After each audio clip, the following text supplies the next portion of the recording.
Only when we look at the photos of astronauts in space, we can see that they're sort of attached to the spacecraft. But there was one brave astronaut who took a wild step into the great unknown without any safety line connecting him to the shuttle. This brave man was Bruce McCandless, and he did that stunt back in 1984. How did he come back, you may ask? He did this cool trick using a nitrogen jetpack, which NASA called the MAN maneuvering unit. At first he tried out some test maneuvers in the Challenger payload bay, and only after he made sure it was all right did McCandless decide to go for it and glide a staggering 320 feet away from the shuttle. A bit of sad stats here. Out of the 430 people who have made the leap into space, 18 have sadly lost their lives, which gives us a fatality rate of just over 4% with these numbers. It's safe to say that space shuttles are the least safe means of transport out there. Duh. Alright, let's make it a tad brighter. If we crunch the numbers a bit better, we can get a smaller percentage, but how well 4% is a bit misleading, because when we count, we take all the space flights. However, some people flew several times, which reduced the probability with over 600 seats, filled across 113 shuttle flights. The true fatality rate for shuttle missions is actually closer to 2%. Let's test your general knowledge now, shall we? So what was the first living thing ever sent to space? If your answer is a monkey, you aren't right. Those who said dogs, sorry you guys, but it's not correct either. On the 9th of July 1946, fruit flies became the first living creatures to make it to space during a suborbital V-2 rocket flight. Then on the 20th of February 1947, these little guys safely returned from their journey, opening the door for future human space exploration, before we sent to space mammals like the racist monkey Albert II in 1949. Or the famous space dogs. Scientists spent a lot of time studying fruit flies to see how they reacted to radiation, and the conditions of space travel researchers started using fruit flies for experiments back in the 1910s. Guess what? Because we humans share a lot of genes with these yucky pests. Imagine hearing some creepy music all of a sudden when there's nothing but darkness around you and nobody is there to help you. Right now, imagine how elevated this experience was for astronauts who heard some creepy music in their space shuttle. Months before the moon landing, Apollo 10 astronauts were orbiting the moon, testing equipment, when they heard strange audio noises. Astronaut Eugene Cernan noted the eerie sounds, joking. They were like weird music. At that moment, the astronauts didn't have contact with mission control. They were over the moon's dark side, although the noises resembled something from a sci-fi film. NASA downplayed them as they were focused on the astronauts' mental health. Despite years of speculation, the source of the sounds remains unknown, with theories ranging from radio interference to charged particle activity. Cernan later remarked that they didn't take it seriously and didn't report it.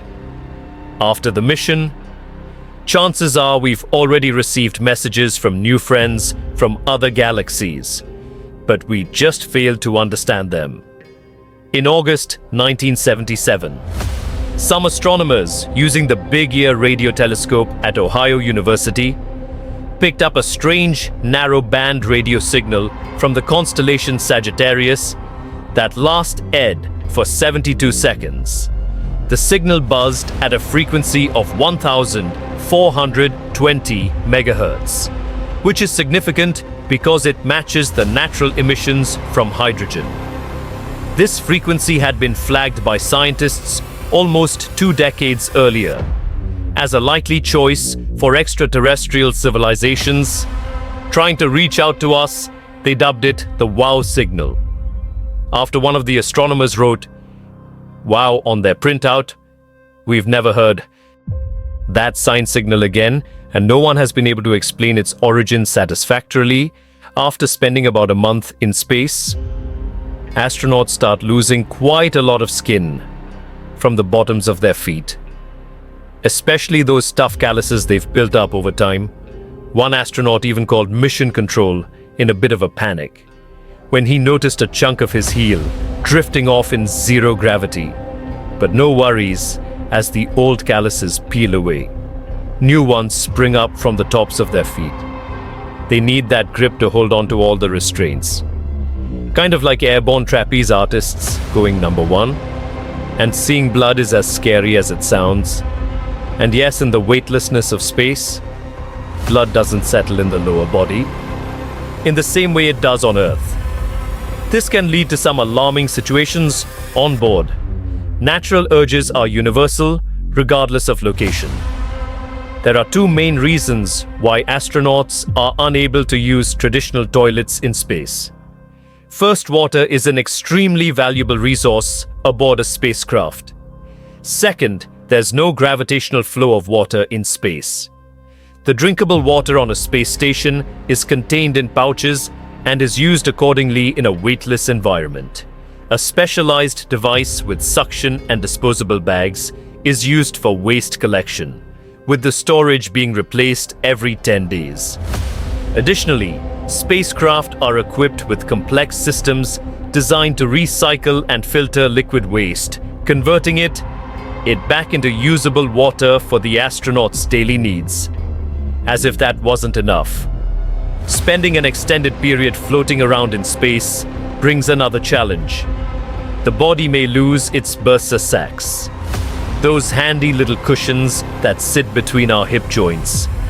While this may not pose an immediate issue in the zero-gravity environment, returning to solid ground can turn the simple act of sitting down, whether in a chair or on a toilet, into a real struggle.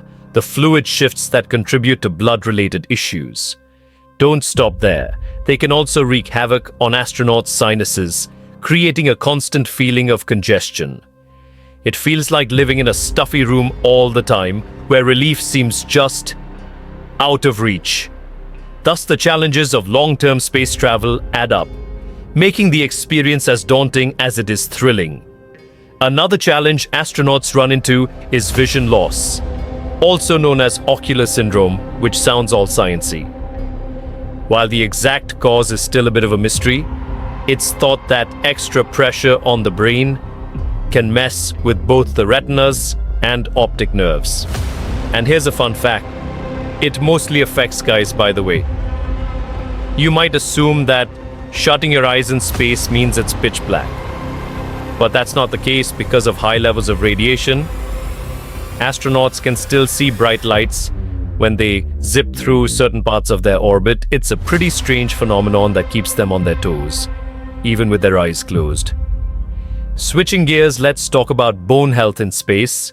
It turns out that being weightless can really take a toll on astronauts' bones. Like, they can lose up to 2% of their bone mass every month, which is pretty wild. But the good news, they've come up with new exercise routines that help fight off that bone loss. So while space travel definitely has its challenges, researchers are working hard to keep astronauts in tip-top shape as they explore the universe. The Big Crunch is a cool theory about how the universe might end, and it's basically the opposite of the Big Bang. So imagine the universe expanding for ages, but then it hits the brakes and starts collapsing in on itself, maybe even forming a huge black hole. Scientists are looking into this by checking out the universe's density. If it's too dense, such a collapse might really happen. At first, people thought that gravity would eventually take over and stop the expansion from the Big Bang. But then we found this mysterious thing called dark energy, which is actually speeding up the universe's expansion. Because of that, it seems like the Big Crunch is pretty unlikely right now. The evidence shows that dark energy is here to stay, so the universe will just keep on expanding forever. That's it for today. So hey, if you pacified your curiosity, then give the video a like and share it with your friends. Or if you want more, just click on these videos and stay on the hidden info secrets.